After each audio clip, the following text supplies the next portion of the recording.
네, 오늘 핑크의 물결이네요. 저도 오늘 굉장히 어색한 핑크색 옷을 준비해서 입어보았고요.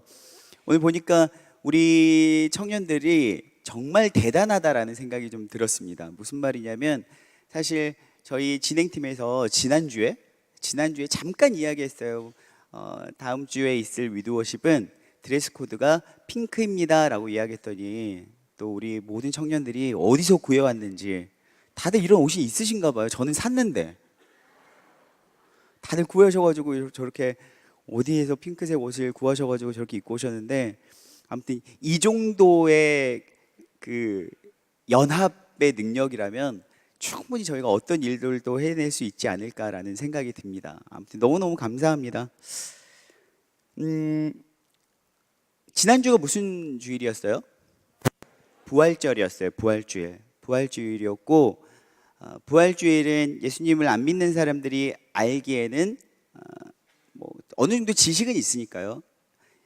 기독교에 예수님이 죽으셨다가 3일 만에 살아나신, 뭐 며칠이라는 것은 모를 수도 있지만 죽었다가 살아난 날이다라고 생각하실 수도 있어요. 아니면은 뭐 달걀 먹는 날 이렇게 생각하실 수도 있지만, 아무튼 부활주일은요, 성탄절보다 어쩌면, 물론 성탄절이 없으면 부활절도 있을 수가 없죠. 예수님이 이 땅에 오셨고 육체를 입고 이 땅에 오셨고 그 다음에 우리의 모든 고통을 다 감당하시고 죽으셨고 그 이후에 부활하셨기에 부활주일이 있는데, 이 부활주일이 어쩌면 성탄절보다 훨씬 더 의미 있는 날이 무엇이냐면, 의미 있는 이유가 무엇이냐면 부활주일이 곧 복음의 완성이기 때문입니다. 예수님께서 부활하시지 않으시고 십자가에서 그냥 고통당해서 죽으셨으면요, 모든 인류의 저주를 다 감당하고 그냥 죽어버린 것으로 끝이 나요. 여러분, 참 고마운 일이죠. 내가 감당해야 될 고통과 아픔과 저주를 어느 한 사람이 싸그리 다 모아가지고 다 감당하고 끝이 났어요. 그러면 참 고마운 일이에요. 내가 알지 못하는 사람이지만 어찌됐건 내가 감당할 일을 그가 감당했기 때문에 너무너무나 고마운 일이긴 하지만, 그것으로는 사실 우리가 기뻐할 이유가 되지는 못합니다. 왜냐하면 나중에 또 다가올, 사실 고통이란 것은요, 한번 다가오고 또 이게 해결되면 더 큰 고통이 다가오고 또 해결되면 더 큰 고통이 다가오잖아요. 사실 고통에는 면역이 되지 않는 것 같아요. 처음에 요만한 고통이 다가오고 그 다음 더 큰 고통이 다가오고, 그래서 이 고통을 누군가가 한꺼번에 딱 짊어지고 가셨다 한들 또 다른 큰 고통이 다가왔을 때 그건 어떡하겠어요. 그렇기 때문에 이 고통의 문제에 대해서는 우리가 그냥 십자가에 죽으셨다라는 것으로만 끝나버린다면 사실 참 감사한 일이지만 큰 소망은 없죠. 근데 예수님께서는요, 부활하셨다라는 거예요. 부활이라는 건 인류의 모든 저주가 되는 그 사망을 깨뜨리셨다는 거예요. 여러분, 부활에 대해서 여러분들이 약간의 오해가 있을 수 있는데요, 사람이 그냥 죽었다가 살아나는 것, 물론 죽었다가 살아났을 때 우리는 부활이라고 이야기를 합니다. 그런데 다큐멘터리 이야기 속으로 뭐 이런 거 보거나 세상에 이런 일이 이런 거 보면은요, 죽었다가 살아나신 분들 이야기를 우리가 종종 볼 수가 있어요. 성경 속에서도요, 죽었다가 살아난 사람들의 이야기가 예수님 말고도 참 많이 있습니다. 뭐 회당장 야이로의 딸이랄지, 아니면 예수님께서 그토록 사랑하셨던 마리아와 마르다의 오라버니인 그 나사로도 있고요. 참 많은 사람들이 있어요. 그런데 단순히 죽었다가 뭔가 장례를 치르려고 했더니 관이 꿈틀꿈틀 움직이고 무슨 소리가 나서 열어봤더니 살아났다, 이 정도로가 끝난 것이 아니라 사망의 권세를 이겨냈다라는 것은, 여러분, 이제는 다시는 죽음을 경험하지 않게 된다라는 것입니다. 예수님께서는 우리 인류에게 그런 놀라운 새로운 소망을 주셨습니다. 네. 오늘 누가복음 24장은요, 예수님께서 이 땅에 오셨고 여러 가지 기적과 이적들을 일으키셨고, 또한 아프고 연약한 자들과 늘 함께 하셨고, 그리고 많은 사람들의 이 질고를 감당하시고 십자가에 못 박혀 죽으신 이후에 부활하신 다음의 이야기입니다. 부활하신 다음에 예수님께서 제자들에게 이렇게 말씀을 하셨어요. 너희는 이 모든 일의 증인이다. 증인. 아마 여러분들에게 오늘 한번 교회 가보자, 오늘 우리 교회에서 위드워십 하는 날이야, 무슨 날이야, 한번 꼭 가보자 협박을 해서라도 데려오신 이유가 그분들이 나름대로 증인의 사명을 감당해 보려고 했던 것인 걸로 제가 알고 있습니다. 오늘 성경에서 보셨던 것처럼 모든 족속에게 전파가 되어야 된다라고 했어요. 모든 족속에게. 그래서 여러분들이 그 족속입니다. 여러분들의 그 주변 친구들의 족속들에게 전파한 거예요. 전파했는데 증인의 사명으로 전파를 했는데요. 사실 이 당시에 제자들은 정말 예수님께서 죽으시고 같이 함께 밥을 먹고 땀을 흘리고 부둥켜 안고 할 때 막 땀 냄새도 채취가 났을 거 아니에요. 그런 것까지 상상했던 예수님께서 어느 날 죽으셨어요. 그 죽음의 현장을 몸소 보았어요. 예수님이 죽으실 때 막 피도 나고 살점이 뜯겨지고 난리가 났어요. 그 생생한 예수님의 죽음을 분명히 보았는데 예수님이 살아나셨다라는 거예요. 혹시 그 예수님 아닌 거 아니야? 사람이 어떻게 죽었다 살아날 수 있어? 물론 예수님께서 살아생전에 죽었다가 살아나시겠다고 그 말씀 여러 번 하시긴 하셨는데 그래도 조금 의심스러워. 어떻게 사람이 죽었다 살아날 수 있지? 예수님께서는요 직접 자신의 칼과 창자국, 이 창자국과 못자국을 직접 보여주시면서 스스로 그분의 부활을 증거하셨어요. 그리고 나서 제자들이 예수님의 죽으심도 목격했죠. 예수님의 함께 사역도 목격했죠. 그리고 부활도 직접 목격한 그들은요 때도 박도 못한 증인이 된 거예요. 직접 만지고 눈으로 보았던 그 살아계신 예수님이 그들 앞에 나타나셔서 너희들이 증인이야 라고 말씀하셨어요. 예수님께서 너희들이 증인이야 말씀하시지 않으셔도 어쩔 수 없는 증거예요. 증인이에요. 왜요? 직접 경험하고 목격했으니까. 그런데 문제는 이거죠. 2000년 이후의 시대를 살아가는 우리에게 어떻게 우리가 이것의 증인으로 그 사명을 감당할 수 있느냐라는 거예요. 왜냐하면 우리도 여러분 그 생각 들지 않아요? 우리가 직접 예수님의 십자가 죽음의 현장 가운데 있었고 예수님의 부활의 빈 무덤을 보았고 또 내가 요 손으로 예수님의 이 못자국과 창자국을 직접 내가 만져보았다면 그 촉감을 그대로 느껴보았으면 나도 증인 생생하게 할 수 있어요. 그런데 우리는요 단순히 성경책에서 말씀하신 것을 내가 믿음으로 받아들일 수밖에 없는 거잖아요. 사실 이 시대를 살아가고 있는 우리가 부활의 증인으로 산다는 건 굉장히 어려운 일입니다. 얼마 전 일주일 전에 부활주일이었고 우리는 그 부활의 기쁨을 함께 부활절 콘서트도 하고 만끽했는데요. 지난주에 우리가 굉장히 많이 했던 말 무엇이냐면 우리 청년들에게 많은 이야기를 하셨습니다. 목사님께서도 청년들이 부활신앙으로 삽시다. 부활신앙으로 삽시다 라고 이야기를 했어요. 우리 함께 인사해 볼까요? 부활신앙으로 삽시다. 네, 부활신앙으로 삽시다. 그래요. 함께 인사해 주셔서 감사해요. 그러면 서로 인사해 주셔서 너무나도 감사한데 제가 질문이요. 여러분 부활신앙이 뭐예요? 부활신앙이 뭔데 어떻게 살아야 돼요? 1번 진짜 죽어본다. 죽어본다. 어때요? 그럴싸하지 않아요? 그래야지 부활한 걸 내가 알죠. 두 번째, 부활신앙이라는 건 예수 그리스도께서 죽음을 이기시고 살아나신 그 사단의 세력을 향한 승리이기 때문에 우리가 어떤 어려움이 있어도 잘 될 거야 라고 믿는 것이다. 어때요? 여러분들에게 부활신앙은 어떤 것입니까? 1번일까요? 2번일까요? 1번은 분명히 아닌 거라고 확신하실 거예요. 왜냐하면 제가 2단은 아니기 때문에. 실제적으로요, 여러분 이 부활신앙에 대한 오해가 있잖아요. 그러면 진짜 사람이 죽음 속으로 몰아가기도 합니다. 2단에서는. 왜요? 살아날 거라고. 그래서 종종 기독교라고 이름한 게 진짜 짜증나는데 어떤 이상한 교회들에게서 이런 뉴스에 종종 이런 소식들이 나와요. 자녀가, 남편이, 부인이 죽었는데, 가족이 죽었는데 부활할 것을 믿고 방치해 두는 거예요. 그리고 막 밤새 기도하고. 여러분 이게 부활신앙일까요? 실제로 육신의 생명이 죽었는데 살아날 것을 믿고 계속 기도하는 게 부활신앙일까요? 아니죠. 이건 여러분들 잘 아실 거라고 저는 믿어요. 아닐 거라고 생각할 거라고 믿습니다. 만약에 마음속으로 맞아 1번이네 이렇게 했다면 전 진짜 심각해질 것 같아요. 예. 두 번째, 근데 약간 두 번째는요 좀 땡겨요. 예수님이 우리가 감당할 저주, 고통을 다 짊어지시고 죽으셨어. 그리고 부활하셨어. 그렇다면 그 승리의 복음을 내가 만끽하고 잘 될 거야 라고 믿는 거야. 2번은요 약간 그럴싸해요. 그런데 여러분 죄송합니다만 2번도 부활신앙이 아닙니다.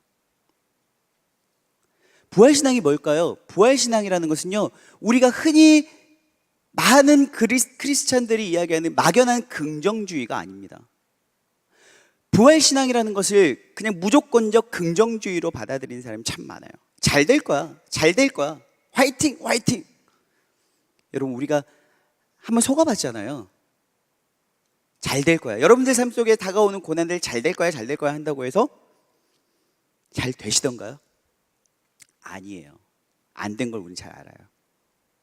하나님의 섭리 가운데 있기 때문에 그 섭리 안에서 우리의 긍정주의는 잘 통하지 않습니다.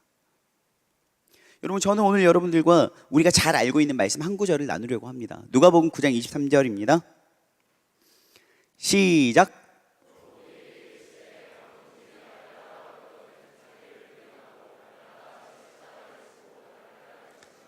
아멘. 예수님께서요 이렇게 말씀하셨어요. 또 무리에게 이르시되 아무든지 나를 따라오려거든 너희들 모두에게 말을 하는데 나를 따라오려거든 나의 제자가 되려거든 나를 따른다는 것은요 그냥 뒷공지만 이렇게 따라다니는 게 아니에요. 예수님의 제자가 되려거든 먼저는 자기를 부인하고 1번 먼저는 자기를 부인하고 두 번째 날마다 제 십자가를 지고 나를 따라야 돼 라고 말씀하시는 거예요. 첫 번째 자기를 부인한다는 것은 무엇이냐면요 자기를 부인하지 않으면 필수적으로 따라오는 것이 하나님을 부인하는 거예요. 우리는 둘 중에 하나입니다. 나를 부인하든가 하나님을 부인하든가 둘 중에 하나예요. 아담이 창세기에서요 큰 사고를 쳐요. 그 양반 때문에 우리가 이렇게 고생하고 있어요. 그 양반이 무슨 사고를 쳤나요? 자기를 부인하지 않고 하나님을 부인해 버렸어요. 자기를 인정하느라 하나님을 부인해 버렸거든요. 그렇기 때문에 예수님의 제자가 된다는 것, 예수님을 따른다는 것, 예수님을 믿는다는 것의 첫 번째 관문은 먼저는 자기를 부인하는 것입니다. 그래야 하나님을 부인하지 않기 때문이에요. 두 번째, 약간 어려워요. 제 십자가를 짊어지고 나를 따를 것이니라 라고 했어요. 그렇다면 제 십자가를 지고 나를 따를 것이니라, 이 말씀이 무슨 의미일까요? 제 십자가가 무엇일까요? 여기에 조금 많은 청년들이 오해가 있더라고요. 우리 청년들은 1:1 제자 양육도 받으면서 이 암송 구절을 필수적으로 암송했기 때문에 저는 거의 다 알고 있을 거라고 믿습니다. 그런데 제 십자가가 무엇이냐면, 많은 청년들이요 또 이렇게 생각해요. 자기의 십자가라고 이야기하면 지금 자신의 어떤 연약함과 성향적, 본성적 쓴뿌리 이런 것들을 자기의 십자가라고 생각해요. 내가 이거 못 박아야 되는데, 내가 이거 지금 못 받고 내 이 연약함, 내 이 우울감, 내 이 연민, 내 이 성향, 본성, 이거 내가 못 박아야 되는데 이게 내 십자가인데 라고 이야기를 해요. 저는 여러분들께 분명히 이야기합니다. 여러분들 때문에 여러분들의 십자가를 여러분들이 짊어질 필요 없습니다. 곧 여러분들이 짊어질, 여러분들의 연약함 때문에 짊어질 여러분들의 십자가는 없습니다. 왜요? 예수님께서 짊어지셨기 때문에. 예수님께서 우리가 짊어져야 할 우리의 죄와 우리의 연약함 때문에 짊어져야 될 우리의 십자가는요, 예수님께서 이미 짊어지시고 못 박혀 죽으셨어요. 우리 때문에 짊어져야 될 십자가라면 그분이 먼저 짊어지셨기 때문에 우리의 십자가는 우리가 짊어질 필요가 없어요. 그렇다면 제 십자가라고 할 때 그 내 십자가는 뭐냐면, 남을 위한 십자가를 이제 내 것으로 내가 짊어져야 된다는 거예요. 예수님이 그러셨던 것처럼. 여러분, 예수님의 십자가가 필요하신 분입니까? 예수님의 십자가가 필요 없는 분이세요. 예수님은요 십자가가 필요 없는 분이세요. 예수님은 죄가 없으신 분이기 때문에 죄인들만의 필수적 코스인 십자가 형벌은 예수님의 것이 아니에요. 그럼에도 불구하고 예수님은 왜 십자가를 짊어졌어요? 우리 십자가를 짊어지신 거예요. 우리 걸, 바로 여러분들의 거를. 그러니 여러분들은 여러분들의 십자가를 짊어질 필요가 없어요. 그렇다면 누구의 십자가? 타인을 위한 십자가. 여러분들 스스로 여러분들 안에서 발생하는 자연 발생적으로 들어지는 여러분들의 연약함과 죄성 말고 남의 십자가를 짊어지셔야 된다는 거예요. 근데 왜 이 세상이 바뀌지 않아요? 자기 십자가로 자꾸 싸움을 하고 있어요. 예수님이 이미 짊어지신 그 십자가를 내가 또 가져와서 내가 못 박히려고 하는 거예요. 세상의 십자가를 여러분들이 짊어지셔야 돼요. 여러분들의 가정의 십자가를 짊어지셔야 되고요.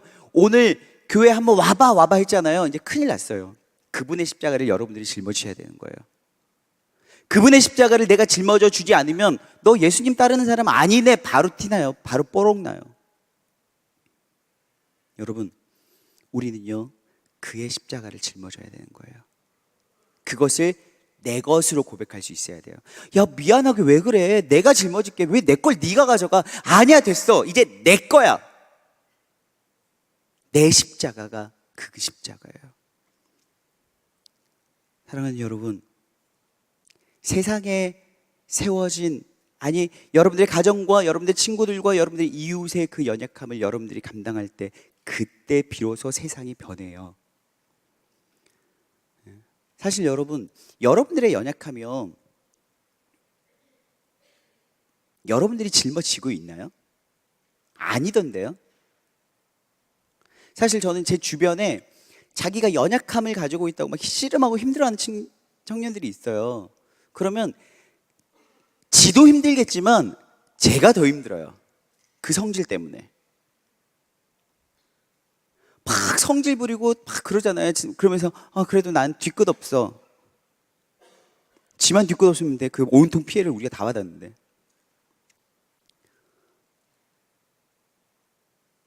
근데 그거 감당해주는, 그걸 내 십자라고 고백하고 그 십자가 받아주는 사람이 있을 때 그 사람이 살더라고요.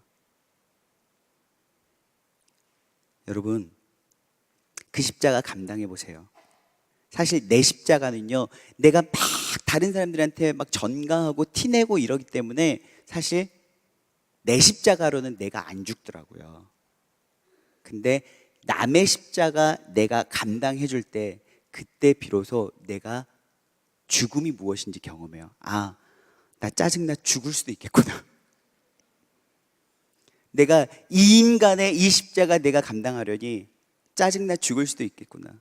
이러다 화병나 죽을 수도 있겠구나. 여러분, 그거 감당해 주잖아요. 그때 비로소 그거 감당하다 보면은요, 결국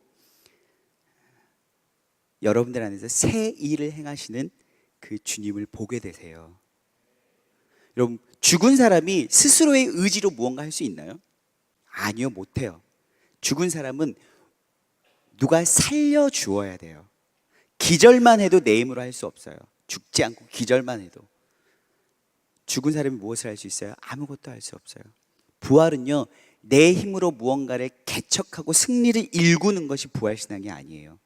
부활신앙이라는 것은 철저히 하나님께서 나를 일으켜 세워주시는 걸 경험할 때 비로소 부활신앙이라고 고백할 수가 있는 것입니다. 여러분, 저는 오늘 한 예화를 여러분들께 이야기를 드릴게요. 아일랜드에 한 청년이 있었어요. 그 한 청년이 결혼을 하루 앞두고 있었어요. 실화입니다, 실화. 아일랜드에 한 청년이 있었는데 결혼을 하루 앞두고 있었는데 그 아내 될 그 여자친구가 결혼을 하루 앞두고 익사해서 죽어버려요. 물에 빠져서 죽어요. 어땠을 것 같아요? 결혼을 하루 앞두고 웨딩샵이랑 막 이런 거 다시 캔슬해야 되니까 바빠서 정신 없을까요? 그게 문제가 아니죠. 우리의 상상을 초월한 어떤 깊은 절망에 빠졌겠죠. 주변 사람들이 여러분 그렇게 큰 사고를 경험하고 깊은 절망 가운데 빠져 있는 사람에게 해줄 수 있는 조언은요, 비슷해요. 그냥 여기를 잠깐 떠나서 다른 상황에 한번, 다른 환경으로 너가 가보는 게 좋을 것 같아. 많은 사람들이 권유를 했어요. 그래서 그 청년이 다른 사람들의 조언을 받아들이고 아일랜드에서 캐나다로 이민을 가요. 캐나다로 이민을 갔고 시간이 많이 흘러서 또 이제 새로운 사람을 만나게 되었습니다. 새로운 사람을 만나게 되었는데 그 새로운 여자친구가 폐렴으로 죽어버려요. 어떨 것 같아요?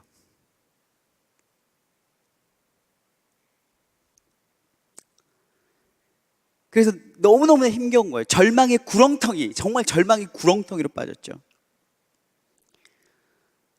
삶의 소망이 없어졌어요. 근데 고향에서 소식이 와요. 어머니가 위독하시다. 어머니가 위독하시다. 여러분들이라면 어떻게 하시겠습니까? 여러분들이라면 어떻게 하시겠어요? 무엇을 할 수 있을까요? 이 청년이 주님 앞에 무릎을 꿇고 아무것도 할 수 없는 그 상황 가운데서 주님을 바라보기 시작합니다. 그리고 기도합니다. 이 청년이 자신의 그 고통을 시로 표현을 한 것을 이제 찰스 컨버스라는 음악가가 여러분 노래를 지었어요. 그게 뭐냐면 우리가 잘 알고 있는 찬양이에요. 찬송가예요. 함께 이 시간 우리가 그 찬양을 불러봤으면 좋겠습니다. 조지프 스크리븐이라는 청년의 고통을 찰스 컨버스가 찬양으로 만들었는데요. 우리가 자주 부르던 죄짐 맡은 우리 구주, 죄짐 맡은 우리 구주. 여러분, 저는 오늘 이 시간 여러분들과 함께 이 찬양을 하길 원하고요. 이 찬양을 하실 때 여러분들 어떤 상황 가운데 있는지 저는 잘 몰라요. 다들 핑크한 옷을 입었기 때문에 다 좋은 일만 있는 것 같아요. 그 핑크 옷 안에 가려진 여러분들의 삶의 어려움들이 분명히 있을 것인데, 괴로움이 있을 것인데, 그 괴로움을 여러분들의 그 괴로움은요, 주님께서 담당하시고 죽으셨어요. 그리고 부활하셨습니다. 오늘 그 주님께서 여러분들 삶 가운데 새 일을 행하실 것을 기대하고요. 뿐만 아니라 여러분들은요, 이제는 여러분들의 가정과 여러분들의 이웃과 이 나라와 민족의 십자가를 한번 짊어져 보았으면 좋겠습니다. 언제까지요? 죽을 만큼 힘들 때까지. 주님께서 그 상황 가운데에서 주님을 바라볼 때 오늘 이 찬양의 고백이 여러분들의 고백이 될 줄로 또한 믿습니다. 오늘 정말 잘 오셨고요. 함께 이 찬양 하시면 감사하겠습니다.